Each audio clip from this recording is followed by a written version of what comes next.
السلام علیکم ورحمۃ اللہ وبرکاتہ۔ بسم اللہ الرحمن الرحیم۔ عن عبد اللہ بن مسعود رضی اللہ تعالی عنہ قال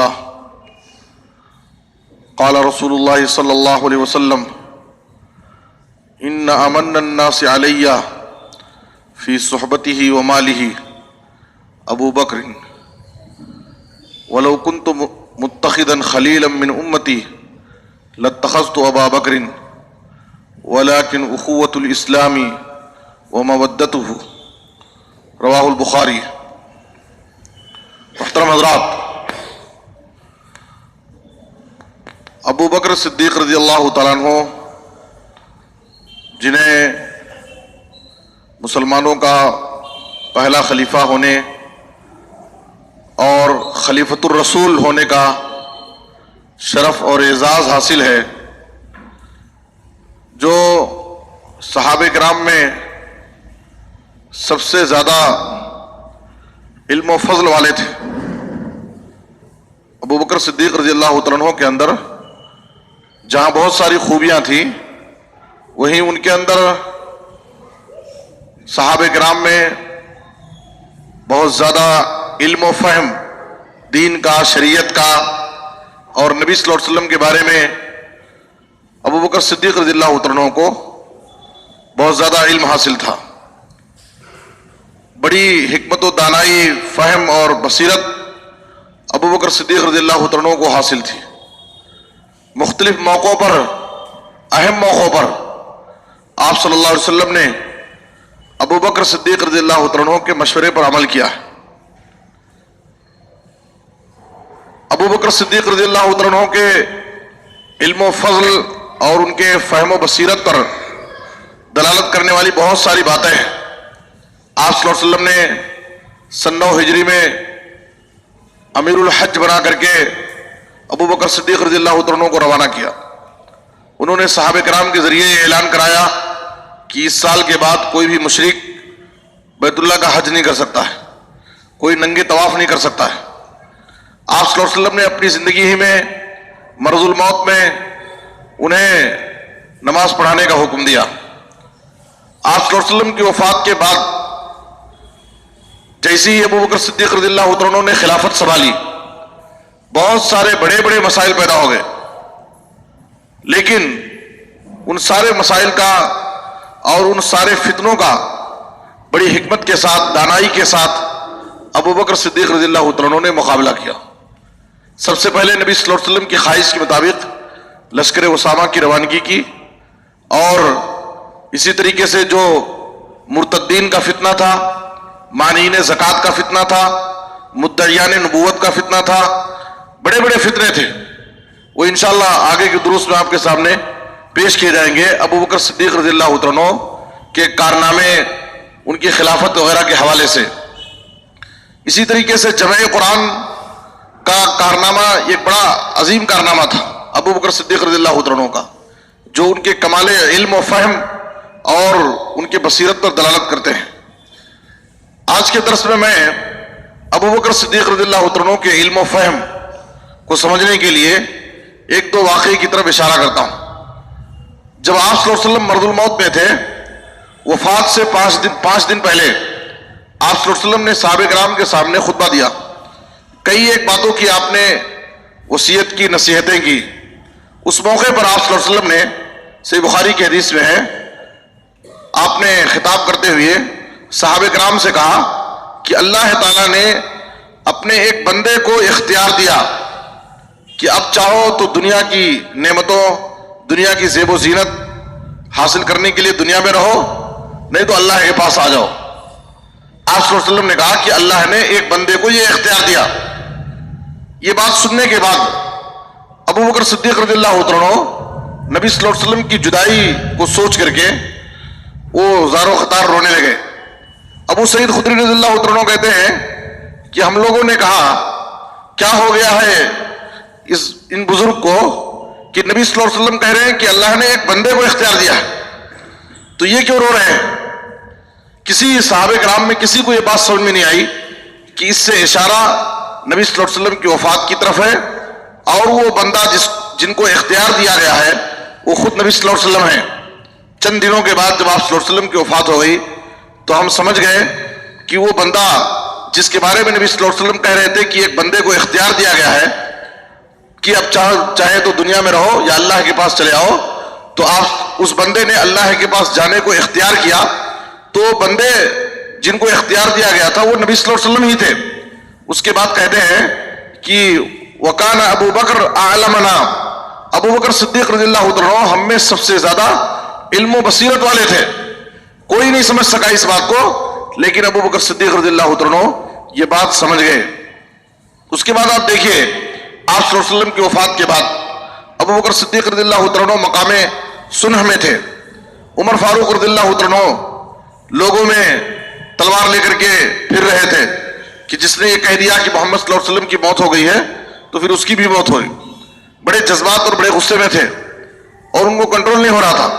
جیسے ہی ابو بکر صدیق رضی اللہ عنہ کو پتا چلا وہ سیدھے آپ صلی اللہ علیہ وسلم کے پاس آئے اور عمر رضی اللہ عنہ لوگوں سے بات کر رہے تھے. ابو بکر نبی صلی اللہ علیہ وسلم کے پاس سیدھے آئے. آپ کو ایک چادر اڑایا گیا تھا، آپ کے چہرے سے چادر کو ہٹاتے ہیں، آپ کی پیشانی کو بوسہ لیا. اس کے بعد کہا کہ اللہ کی قسم اللہ تعالیٰ آپ پر کبھی بھی دو موت نہیں جمع کر سکتا. جو آپ کی حقیقی موت تھی وہ ہو چکی ہے اور اللہ تعالیٰ کبھی آپ پر دو موت نہیں جمع کرے گا. اس کے بعد عمر رضی اللہ عنہ کو بیٹھنے بول رہے تھے، وہ بیٹھنے کے لیے تیار نہیں. سیدھے ابو بکر رضی اللہ عنہ مسجد نبوی گئے اور لوگوں صحابہ کرام عمر رضی اللہ عنہ کو چھوڑ کر کے ابو بکر رضی اللہ عنہ کے پاس آئے اور اس وقت ابو بکر صدیق رضی اللہ عنہ نے صحابہ کرام کے سامنے خطاب کیا اور خطاب کرتے ہوئے خطبہ پڑھنے کے بعد کہا کہ اما بعد من کان منکم یعبد محمدا فإن محمدا قد مات ومن کان یعبد اللہ فإن اللہ حی لا یموت. تم میں سے جو شخص محمد صلی اللہ علیہ وسلم کی عبادت کرتا تھا تو اس کو جان لینا چاہیے کہ آپ صلی اللہ علیہ وسلم کی موت ہو گئی ہے، لیکن اگر تم اللہ کی عبادت کرتے تھے تو اللہ تعالیٰ ہمیشہ سے زندہ ہے، ہمیشہ زندہ رہے گا، تمہاری عبادتوں میں کوئی فرق نہیں پڑنا چاہیے. اس کے بعد ابو بکر صدیق رضی اللہ عنہ نے سورہ آل عمران کی آیت نازل کی، آیت تلاوت کی، وما محمد الا رسول قد خلت من قبلہ الرسل. یہ آیت تلاوت کرنے کے بعد صحابہ کرام کہتے ہیں کہ ہمیں ایسا لگ رہا تھا کہ یہ آیت ابھی بھی نازل ہو رہی ہے اور ابو بکر صدیق رضی اللہ عنہ سے ابھی بھی ہم اس آیت کو سیکھ رہے ہیں، حالانکہ یہ آیت پہلے نازل ہو چکی تھی. اس کے بعد سارے لوگ اس آیت کو پڑھ رہے تھے اور ہر ایک کی زبان پر یہی آیت تھی اور عمر رضی اللہ عنہ کو شرح صدر ہوا، انہیں بھی یقین ہو گیا اور وہ اپنے فیصلے پر نظر ثانی کیے. تو آپ دیکھیے مشکل ترین گھڑیوں میں جس وقت سارے لوگوں کو سمجھ میں نہیں آتی تھی کوئی بات، اس وقت مشکل گھڑیوں میں بھی ابو بکر صدیق رضی اللہ عنہ بڑے علم و بصیرت کے ساتھ، حکمت و دانائی کے ساتھ اس معاملے کو کنٹرول کرنے کی صلاحیت رکھتے تھے. اسی طریقے سے صلح حدیبیہ کے موقع پر اگر آپ دیکھیں گے سن 6 ہجری میں نبی صلی اللہ علیہ وسلم 1400 صحابہ کرام کو لے کر کے عمرے کی نیت سے گئے مکہ کے قریب حدیبیہ نامی مقام پر. کفار مکہ نے نبی صلی اللہ علیہ وسلم کو اور آپ کے ساتھیوں کو روک دیا اور مکہ جانے نہیں دیا. واقعہ طویل ہے، اس میں ہے کہ بالآخر نبی صلی اللہ علیہ وسلم نے اہل مکہ سے چند شرائط پر معاہدہ کیا اور صلح کیا. وہ ایسے شرائط تھے جن میں نبی صلی اللہ علیہ وسلم دب کر کے صلح کر رہے تھے. اگر ہمارا کوئی آدمی تمہارے پاس جائے گا تو آپ کو بھیجنا پڑے گا، مسلمانوں کا کوئی آدمی ہمارے پاس آئے گا تو ہم نہیں بھیجیں گے. اس قسم کی صلح تھی. اور اس سال واپس جائیں اور اگلے سال آئیں. تو عمر رضی اللہ عنہ بہت پریشان تھے، نبی صلی اللہ علیہ وسلم کے پاس آئے اور کہا اللہ کے رسول کیا ہم حق پر نہیں ہیں اور وہ باطل پر نہیں ہیں؟ کیا ایسی بات نہیں ہے کہ ہمارے مقتولین جنت میں جائیں گے اور ان کے مقتولین جہنم میں جائیں گے؟ تو آخر ہم حق پر ہوتے ہوئے اتنا زیادہ دب کر کے صلح کیوں کر رہے ہیں اور ہم واپس کیوں جاننے کے لیے ارادہ کر رہے ہیں؟ تو نبی صلی اللہ علیہ وسلم نے کہا میں اللہ کا رسول ہوں اور یقین رکھو کہ اللہ تعالیٰ اپنے رسول کو کبھی بھی ضائع نہیں کر سکتا.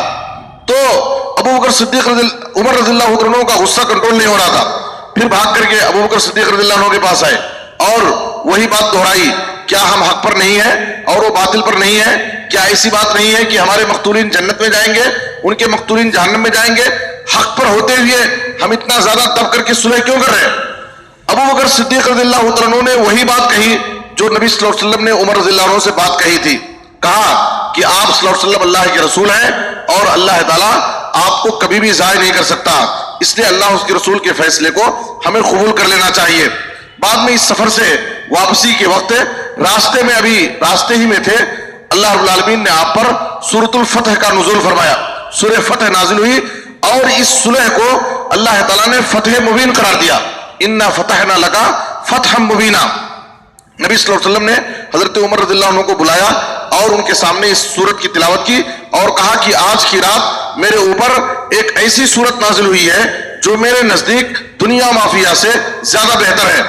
اور برا بن عازب رضی اللہ عنہ کہتے تھے کہ اے لوگو، تم لوگ فتح مکہ کو فتح شمار کرتے ہو، حالانکہ ہم لوگ صلح حدیبیہ کو، بیعت رضوان کو ہم اصل فتح شمار کرتے ہیں، یہ اصل فتح ہے، اس لیے کہ قرآن میں اللہ تعالیٰ نے اس کو فتح مبین قرار دیا ہے، اس لیے کہ یہ صلح حدیبیہ ہی فتح مکہ کی تمہید ثابت ہوئی۔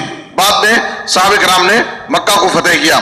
تو آپ دیکھیے بہت سارے ایسے موقع پر ابو بکر صدیق رضی اللہ عنہ اپنے علم و فہم، اپنی حکمت و دانائی کے ذریعے بڑے اہم فیصلے لیتے تھے اور مشکل گھڑیوں میں بھی معاملے کو کنٹرول کرنے کی صلاحیت رکھتے تھے۔ تو ابو بکر صدیق رضی اللہ عنہ صحابہ کرام میں بہت بڑے علم و فضل والے تھے، آپ کے پاس بہت زیادہ شریعت کا، دین کا، کتاب کا علم تھا اور نبی صلی اللہ علیہ وسلم کے بارے میں سب سے زیادہ جاننے والے تھے۔ یہ ابو بکر صدیق رضی اللہ عنہ کے فضائل و مناقب میں ایک پہلو یہ بھی ہے کہ ابو بکر صدیق رضی اللہ عنہ کا علم و فضل اور ان کا فہم، ان کی بصیرت صحابہ کرام میں سب سے زیادہ تھی۔ آخر میں اللہ سے دعا ہے کہ اللہ تعالیٰ ہمیں صحابہ کرام کی سیرت کو سمجھنے اور ان کی سیرت کے مطابق اپنی زندگی کو گزارنے کی توفیق عطا فرمائے۔ آمین، تقبل یا رب العالمین، وصلی اللہ علی نبینا محمد و آلہ وصحبہ اجمعین۔